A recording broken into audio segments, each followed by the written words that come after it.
읽기의 적정 속도 많이들 궁금하실 텐데요. 인지신경 언어학을 전공한 남윤주 교수가 마침 읽기 속도에 관한 실험을 진행하고 있습니다. 당연하게도 읽기는 눈에서부터 시작됩니다. 글을 읽을 때 우리 눈은 끊임없이 이동하는데 문장을 따라 연속적으로 움직이는 게 아니라 핵심 단어의 안구를 고정한 후 점프를 하는데요. 이 움직임을 안구도약이라고 합니다.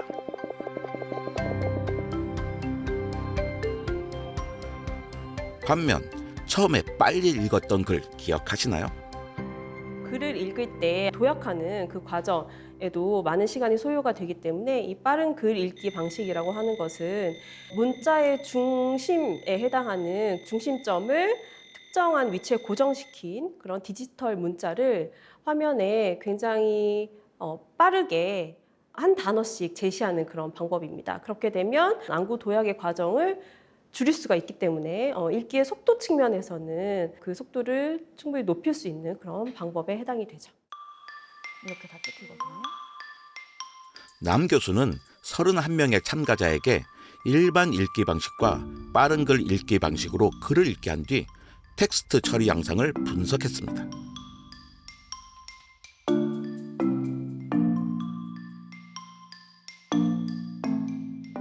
일반적인 방식으로 글을 읽고 이해도를 확인하는 문제를 풀고요.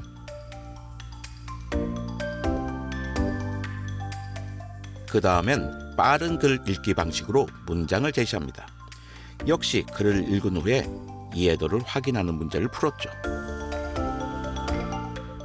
일반 방식으로 글을 읽을 때 평균 19분이 소요되었는데요. 빠른 읽기 형태로 제시했을 땐 단 9분 만에 읽을 수 있었고요. 속도를 최대치로 끌어올리자 무려 3분 만에 읽을 수 있었습니다. 조금 더 빨리 많은 정보를 얻고 싶다. 빨리 읽으면서 동시에 그 주제 파악을 빨리 할 수 있으면 좋으니까. 요즘 저 같은 사람 많을 텐데 되게 다양한 거를 여러 가지 빨리 보고 싶어 하는 사람도 많은 것 같아요. 그래서 글도 빨리 내리고 또 다른 거 보고 이게 약간 좀 습관되다 보니까 좀 빨리 읽고 싶은 것도 있고 또 공부할 때도 빨리 읽으면 좋으니까. 네. 빨리빨리 정보를 얻어야 하는 요즘 시대에는 유용한 읽기 방식이 될 수도 있겠네요. 하지만 글을 제대로 이해했는지 검사하는 문항에서 빨리 읽기의 단점이 드러났죠. 진짜 완전 다 휘발한 것 같아요. 빨리 지나가는 문장들이 좀 빨리 이해하기도 어렵고 막상 문제를 내니까 이게 답이 맞는지 아닌지 좀 헷갈리기도 하더라고요. 확실히 자신감이 없었죠. 모든 문제나 내 기억 자체. 네. 아무래도 이해력으로는 확실히 떨어졌다고 생각이 들어요. 빠른 글 읽기로 읽었을 때는 정답률이 떨어집니다. 이해가 덜 됐다는 거죠. 특히 읽자마자 내용을 되묻는 단순 과제에서보다 추론을 해야 하거나 사후 회상을 하는 경우 문제점이 더욱 두드러지게 나타났습니다. 극단적으로 생각을 해보면 읽었는데 이해를 제대로 하지는 않았다. 깊이 있는 이해에 도달하지 못했다라고 볼 수 있을 것 같습니다. 아무래도 우리가 글을 읽는 과정은 단순하게 단어를 이해하는 과정을 넘어서는 그 이상의 많은 인지적인 복합적인 처리 과정이 관여되는 과정이거든요. 그래서 빠른 글 읽기를 하는 경우에는 어떤 추론의 과정이라든지 그리고 나의 배경 지식을 활용해서 더 풍부한 텍스트의 응집적인 표상을 형성하는 과정들이 방해를 받지 않나라는 생각이 듭니다. 눈동자가 핵심 단어에 고정될 때 뇌의 정보가 입력되며 눈동자가 다음 단어로 도약할 때 앞서 입력된 정보가 처리되는데요. 우리의 뇌와 우리의 눈이 이 텍스트를 깊이 있고 풍부하게 처리하기 위해서 굉장히 효과적으로 협업을 하는 그런 과정이다라고 이해하시면 좋을 것 같습니다.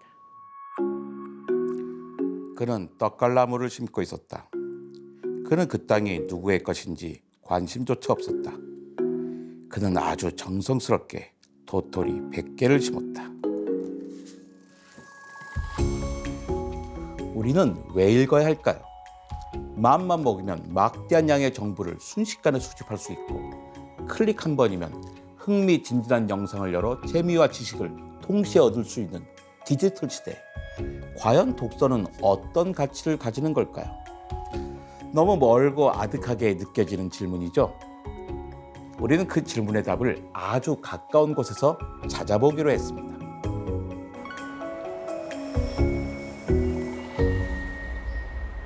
경기도의 한 초등학교, 독서 교육에 앞장서고 있는 김용찬 교사의 반입니다. 오늘은 5학년 친구들과 함께 독서와 관련된 흥미로운 비교 실험을 해볼 건데요. 선생님이 너무 감동받고 좋아했던 책이 있어요. 그래서 그 책을 한 팀은 책으로 읽고 한 팀은 영상으로 그 작품을 만나볼 거예요.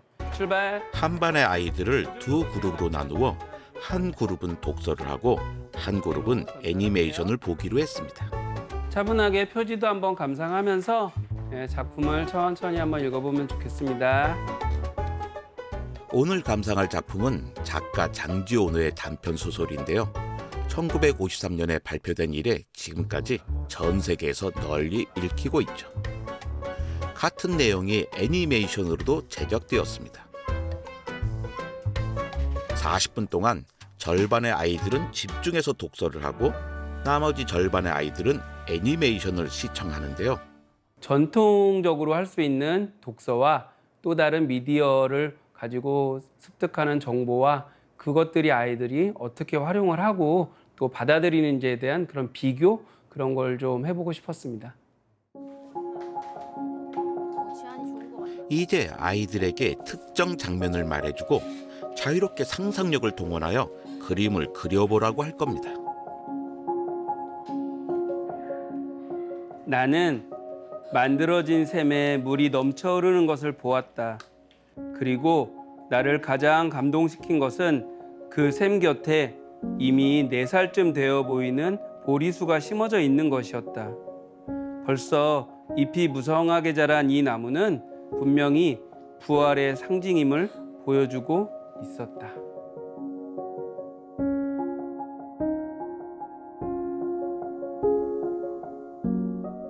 아이들이 어떤 그림을 그렸을까요? 무척 궁금한데요. 먼저 독서 그룹의 아이들을 만나보겠습니다. 오늘 어떤 활동했나요? 오늘 나무를 심은 사람을 책을 읽고 그림을 그리는 걸 했습니다.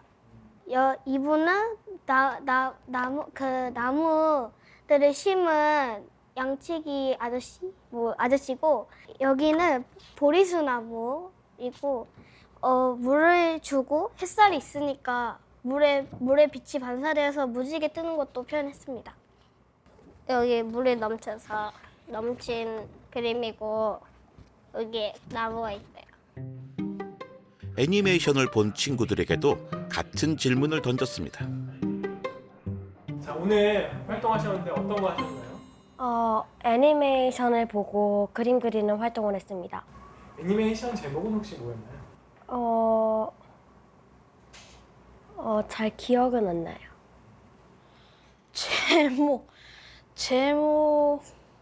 제목은 몰랐는데 그래도 재밌게 봤기는 제목은 모르겠어요. 나무를 심은 사람이라는 책이 있어요. 나무를 심은 사람이라는 책을 애니메이션으로 만든 거예요. 오늘 이거 나무를 심은 사람 애니메이션 잘 봤나요? 네. 제목을 여러 번 이야기했지만 아이들은 기억을 못합니다. 그뿐만이 아닌데요. 혹시 그 나무 이름 기억나요? 아니요. 옆에 있는 나무는 혹시 무슨 나무예요?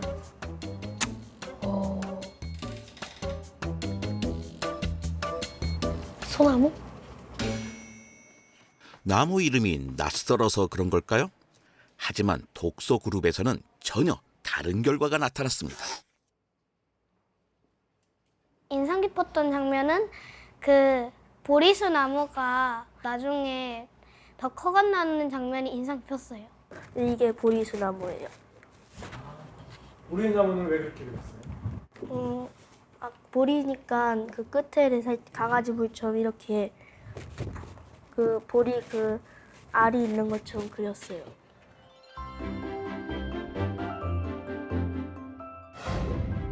책을 읽었을 땐 더 깊은 의미 처리를 했고 그러다 보면 이제 키워드인 보리수 나무에 대해서도 더 잘 생각할 수 있고 그림이 풍부해진 거예요. 그런데 이제 애니메이션을 본 집단 같은 경우에는 애니메이션 이 시각 자극이 워낙에 강력하잖아요. 그러니까 보리수나무인지 뭔지 그걸 별로 파악하고 싶지도 않은 거예요. 그래서 자꾸만 내가 본 거를 그리려는 경향도 많아질 것 같고요. 네, 애니메이션 그룹의 그림에선 특징적으로 유사한 점이 포착되었는데요. 애니메이션에 나왔던 샘을 모방하여 그렸죠. 수도꼭지가 보입니다.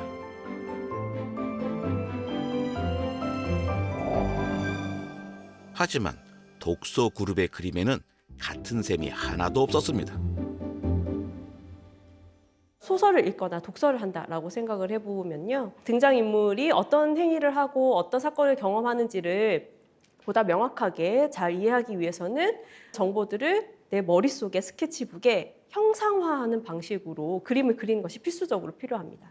이것이 바로 사실은 정교한 정신표상을 구축하는 그런 과정인데요. 그래서 훨씬 더 창의적이고 훨씬 더 나의 상상력을 발휘해서 등장인물을 그려내고 상황을 묘사하고 하는 작업들을 할 수 있는 것이죠. 독서는 자기가 넘기지 않으면 그 다음 페이지를 볼 수가 없잖아요. 스스로 자기가 선택을 해서 넘겨야 돼요. 그래서 이 다음에 어떻게 될까? 이 다음에 어떻게 될까? 그런 호기심? 호기심은 또 상상력으로 이어지고 그래서 독서가 중요하지 않을까 생각이 들어요. Why do we need to read? There's so much that you can get from reading that you can't learn any other way. You know, reading is still unique. There's still things that you convey in print that are very hard to convey through anything else, even through video. So I think perhaps the future is going to be one in which reading is essential, but it's also connected to these other kinds of information. Reading means everything to me. It affects my social life and my professional life and my romantic life. You know, reading is a part of everything that I do.